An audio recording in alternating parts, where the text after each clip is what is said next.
आप पुराने समाजवादी नेता रहे हैं और 74 के आंदोलन से ही आपकी सक्रियता रही है, संगठन में भी आपका काफ़ी योगदान रहा है। आज टिकट को लेकर के काफ़ी मारामारी है, किसको टिकट मिलेगा अंत अंत समय तक पता नहीं चलता है। आप अपने कुछ यादों को साझा करना चाहेंगे कि आपके समय में टिकट कैसे लोगों को मिलती थी, किस तरह के लोग राजनीति में आते थे? देखिए, हमारे समय में जो टिकट का बँटवारा होता था, उसकी पहली इकाई होती थी विधानसभा क्षेत्र की कमेटी। अगर किसी विधानसभा क्षेत्र में 2 प्रखंड या 3 प्रखंड है, तो उस तीनों प्रखंड से नाम माँगा जाता था और प्रखंड से जो नाम अगर एक आदमी का यूनिमस तीनों जगह से चला जाता था, तो उसको नेशनल कमेटी भी नहीं काटती थी, उसको टिकट मिलना उसी दिन सुनिश्चित हो जाता था। अगर 2, 3, 4 नाम अगर जाता था, तो जिला कमेटी उसको स्क्रूटनी करती थी। वह 2 या ज़्यादा से ज़्यादा 3 नाम भेजती थी प्रांत में और फिर प्रांत स्क्रूटनी करता था।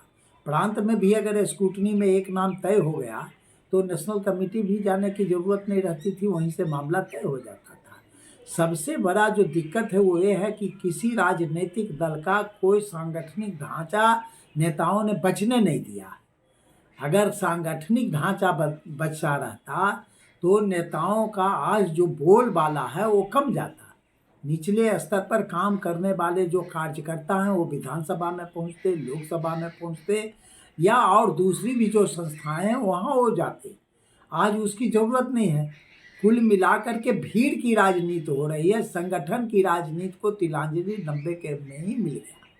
अच्छा, इसका एक कारण समाजवाद या वामपंथ की जो विचारधारा थी उसके कमज़ोर होने और पूंजीवाद की विचारधारा को हावी होने को भी मान सकते हैं क्या? देखिए, हमारे समय में तो सारे राजनीतिक दल का ढांचा ऐसा ही था। कम्युनिस्ट पार्टी का भी निचले इकाई से तय होता था। जो आज तथाकथित भाजपा है, उसका भी होता था। जो हम लोग जो जनता पार्टी या जनता दल वगैरह लोकदल का होता था, इन लोगों के दलों का भी होता था और अन्य दलों का भी निचली इकाई से ही शुरुआत होती थी। ये महंतगिरी का काम 90 के बाद से बड़े तेजी से चला और ये अपने स्वार्थ में बड़े नेताओं ने किया और इसलिए किया कि मनचाहा व्यक्ति को जिसको वो चाहें उसको वो सदन में ला सकें, बड़े सदन में, छोटे सदन में ला सकें। इसमें सबसे बड़ा नुकसान समाज का हुआ है, देश का हुआ है, राज्य का हुआ है। इस माने में हुआ है कि निचले स्तर पर जो कार्यकर्ता काम करता था, उसके पास समाज का अनुभव होता था, सामाजिक ज्ञान होता था उसके पास और इसीलिए जब उस वहाँ वो पहुँचता था सदन तक, निचले सदन माने विधानसभा या लोकसभा या राज्यसभा विधान परिषद में पहुँचता था, तो अपने अनुभव के मुताबिक वह काम करता था और व्यवहारिक काम करता था। ये नुकसान है, बड़ा नुकसान है देश का और डेमोक्रेसी का तो नुकसान है ही। डेमोक्रेसी की पहली शर्त है कि वहाँ शक्ति का विकेंद्रीकरण हो। यहाँ शक्ति का केंद्रीकरण सारे दलों में हो रहा है। तो जब शक्ति का केंद्रीकरण होगा, माने विकेंद्रीकरण कहीं नहीं रहेगा, तो फिर तो यह तानाशाही की ओर ही बढ़ेगा। अच्छा, एक राजनीतिक दलों की ब्रांडिंग भी है, हर जगह प्रचार प्रसार का भी दौर है। ऐसे में भी कार्यकर्ता उपेक्षित महसूस करते हैं, वो अच्छे बिल्कुल लोग बिल्कुल। जा नहीं पाते हैं। अब तो किराया के लोग जाते हैं जिंदाबाद करने के लिए। किराया के लोग ही प्रचार करने के लिए जाते हैं। हर दल जो है पहले झंडा जैसे खरीदता था, बनवाता था दुकान से, मोहर बनवाता था, उसी तरह से अब वो जो है कार्यकर्ता खरीदता है। कार्यकर्ता रहा कहाँ? कार्यकर्ता तो है नहीं। अच्छा, आपके समय में जब कोई आप कार्यक्रम करते थे, सभा, मीटिंग या बड़ी सभाओं में कार्यकर्ताओं की भूमिका रहती थी, टेंट लगाना, हाँ, शमियाना, कुर्सी बिछाना। आज के दौर में ये इवेंट मैनेजमेंट हो गया, बड़ी कंपनियों के द्वारा ये सब होता है। उस उसको आप कैसे साझा करेंगे, क्या किस तरह से देखते अब हैं? आपको बता देते हैं। आप समझिए कि हम लोगों के समय में कार्यकर्ता ही मुख्य था। पहले बड़बिघा में हमने 1977 का भी के चुनाव से तो मेरा याद है, 90 तक का। तो जिस गांव में हमारा कार्यकर्ता मजबूत होता था, संगठन मजबूत होता था, वहाँ के साथी को अगर पूछते थे कि बूथ का खर्चा आपको भी दिया जाए, तो इसका अपमान मानता था और कह देता था कि जो खर्च होगा हम लोग कर लेंगे। उन गांव में उन बूथों पर हम खर्च देते थे जहां सांगठनिक स्थिति हमारी कमजोर होती थी। और अब तो कहीं कोई दिक्कत नहीं है, अब तो मुंह खोल करके कहता है कि भाई हमारे गांव में इतना 1000 दे दीजिए, हमारे यहाँ इतना 1000 खाने पिलाने के लिए दे दीजिए, हमारे यहाँ इतना 1000 के बगैर काम नहीं चलेगा। तो ये पूंजी का प्रसार हुआ है। तो ऐसे में तो अब इस समाज में कोई कपूरी ठाकुर कैसे पैदा लेगा? अब ऐसे में कपूरी ठाकुर तो पैदा नहीं लेगा। अब भोला पासवान शास्त्री कैसे पैदा लेगा? अब कपिल देव सिंह जैसे लोग कैसे पैदा लेंगे? सूरज सिंह जैसे लोग कैसे पैदा लेंगे इस समाज में? ऐसे लोग अब पैदा नहीं लेंगे। अब तो पैदा पूंजीपति के घर में जो पैदा होगा वही एमएलए एमपी बनेगा, और स्वाभाविक तौर पर वह पूंजीपतियों के लिए काम करेगा। वो निचले तबके के लिए उसके के दिल में न करुणा होगा, न दया होगा उसके पास। और देहात में कहावत है, न जाके पैर ने फटी बियाई सो क्या जाने पीर पराई। तो उसको उसके लिए दर्द भी नहीं होगा। कर्पूरी हमारे ठाकुर एक जी, प्रमुख साथी थे, सीताराम सूर्य थे, उसके बीए तक पढ़े हुए थे। अंग्रेजी, हिंदी, संस्कृत और उर्दू 4 भाषाओं के जानकार थे हमारे वो साथी, बहुत ही मजबूत साथी। उस जमाने में नक्सल आंदोलन से वो हमारे साथ हुए थे, और हमको वो कहते थे कि विचार आपसे नहीं मिलता है, लेकिन व्यवहार आपसे मिलता है। आप गरीबों के लिए लड़ते हैं, इसलिए हम आपके साथ जुड़ गए हैं, साफ साफ कहते थे।